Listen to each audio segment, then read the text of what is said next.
Hello YouTube. Today I'm going to be installing the Apex Tactical Evolution 4 hammer on my Smith and Wesson model 929.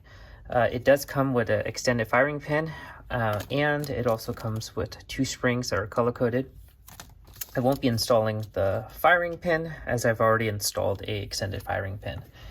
Some useful tools to have, which I will put everything that is needed in the description, will be the Brownells Magna-Tip hollow ground screwdriver bits. And what's nice about the hollow ground screwdriver bits is that they don't act like a wedge, and they're nice and hollow so that they provide a straight, consistent working surface to engage on the screws. You'll also need a rebound tool, and so this particular rebound tool will help you put in the rebound spring, and there's going to be a little post that you're going to have to overcome, which I'll show in greater detail in the following video. So let's go ahead and get started. The first thing what we're going to do is obviously make sure that the weapon is unloaded. Now that we verified that it's unloaded, what we're going to do is we are going to go ahead and use our screwdriver to remove the grip. This is a Hogue mono grip, and it uses this stirrup assembly. So usually just backing out the screw all the way will help remove the stirrup. Put that over there. And then we'll gently rock this thing back and forth. And here is the grip removed. The next thing that I learned to do from another Revolver fanatic is to relieve the strain screw before you start any work inside of the side plate. And the reason why you want to do this, which I'll point out in later in the video, is that you don't want the spring, the main spring, to have too much tension on the pin that is holding the hammer in place. So we're going to go ahead and switch to the strain screw bit. Let's see, I believe it's going to be, nope.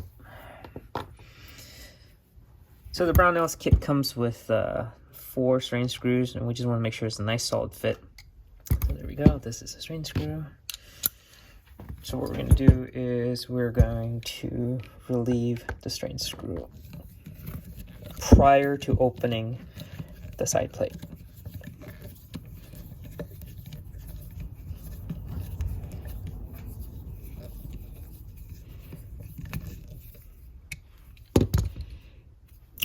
Okay, keep going.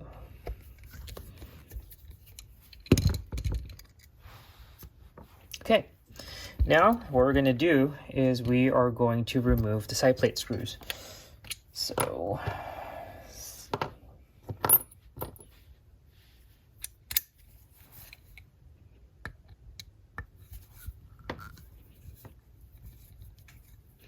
first we're going to remove the yoke screw. The yoke screw is this screw right here that has a little plunger. You can go ahead and remove the side plate screw.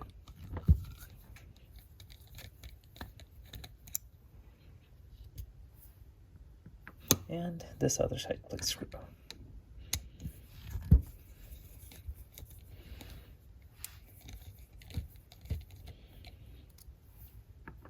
Okay, the very important thing about opening the side plate is you don't use a screwdriver to just jam it in there and then start wedging it out and prying it out. What you should do is you can use your handle of your screwdriver, and some people like to do it this way where they actually keep light pressure with their thumb on the side plate to keep it from bashing around. But what you're going to do is you're going to lightly wrap the handle here with your screwdriver handle, and that will shake the end plate loose, like so.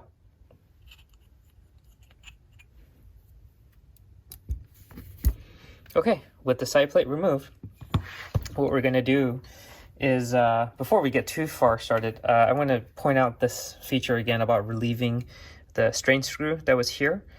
So with the strain screw removed, there's no more pressure being applied to the mainspring. What I was told, and what I actually now follow, is that by relieving this, you're not putting too much tension on this main pin here, which is holding the hammer. This pin right here is actually held in place by this other recess side of the side plate, and it's you can think of it as a bicycle fork. And so you have two forks, and what happens is that if you remove one of the forks, you're applying a lot of pressure on one side. These are, I believe they're brazed on or press fit, and flip it over here, and they're actually mated to the frame and finished, so you actually can't see it. If you were to snap that off by accident, that pin right there, it is fixable, probably with a trip back to Smith and Wesson, but it's not something that you can fix easily, and it's not something that will look good after it's fixed. So what we're going to do is we're going to go ahead and remove this piece right here. Set that aside. This is the rebound spring right here. I have already replaced it with a 14-pound rebound spring. And so this is where the rebound spring tool comes in handy. And what it does is that this tool, I've seen other people use a pen cap, but what you could do is that it compresses the spring past this post right here, and you can compress the spring, and then you can lift up and out and get the spring out of the way. This is under a very high tension. Be careful. You might want to wear, well, safety glasses. And so what we're going to do is we're going to go ahead and remove the rebound spring and the rebound bar. So see how it just fits in right there like that? And then we're going to push in, and we're going to lift up, use my finger to cover, and there we go. Rebound spring is now out with the rebound bar. Okay, so the hammer isn't too tricky to remove. It just takes a little bit of jiggling. And so what's going to happen is that we need to jiggle the hammer just so that we can clear this right here. Actually, that might be just enough just to remove it, and make sure it's not locking up right here. And we're just going to gently lift it up and out of the way. Now we're going to install the apex hammer, and so the installation is going to be the reverse of it.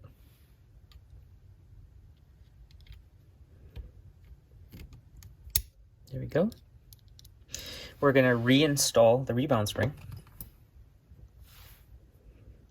And again, so what this tool does, and just in better detail, is that it compresses the spring. The little notch here overcomes that little the post, and allows you to compress the spring and bring it down. And again, I've seen people use a pen cap to do it, but I'm choosing not to, since I already have the tool.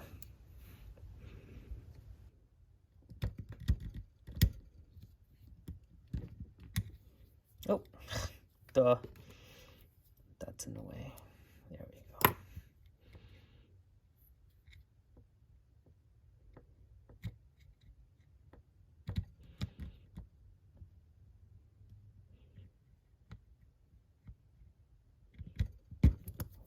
And there we go. So what we're going to do is we are going to replace the mainspring. Drop in here. So I'm not going to put full tension on the strain screw right here. I'm just going to put just enough just to lock the mainspring into position here. So let's do that. Oh.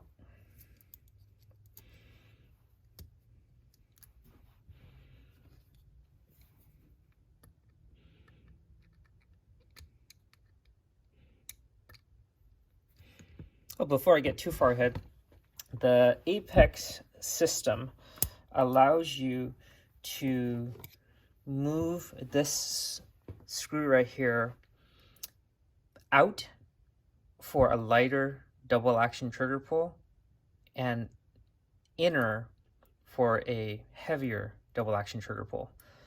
And so probably in the next video, what I'm going to do is I will show you how to take a common set screw that'll actually fit right in here, and we're going to cut this set screw so that it's at the perfect tension for whatever poundage weight. I haven't decided how light of a double action trigger pull that I'm going to do, but I will, when that time comes, I will go ahead and create a video. But this is just a set screw that will be used to replace it, the stock strain screw. So let's go ahead and tighten this just enough, just to provide just a little bit of tension so that it doesn't go.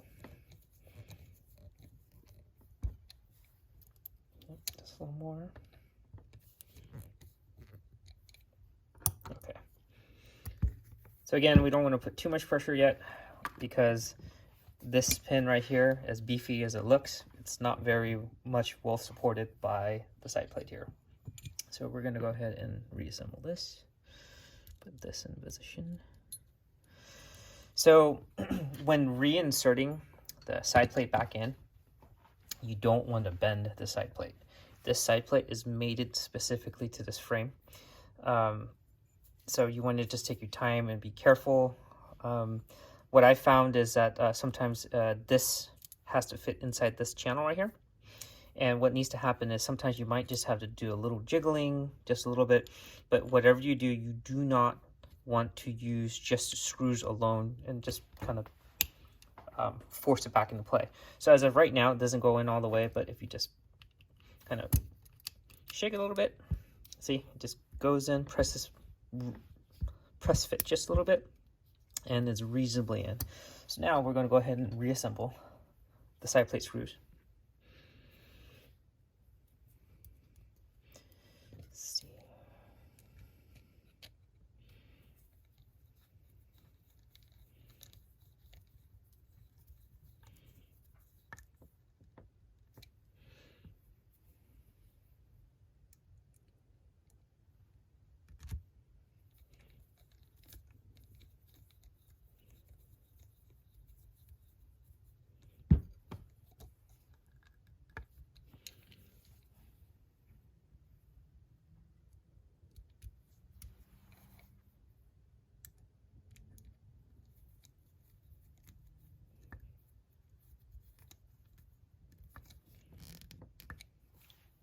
Okay, now that that's in, what we're going to do is we're going to go ahead and tighten the strain screw.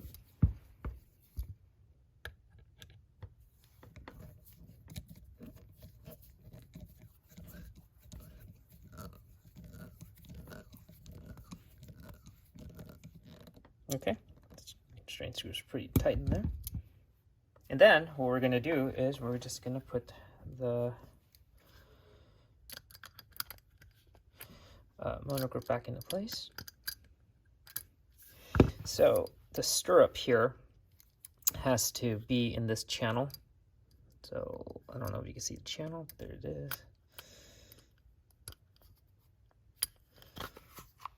Okay. Now we'll just put the screw back in.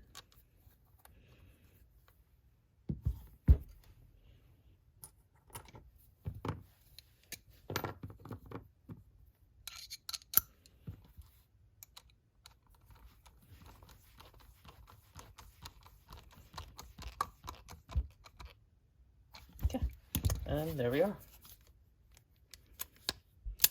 And otherwise, no binding.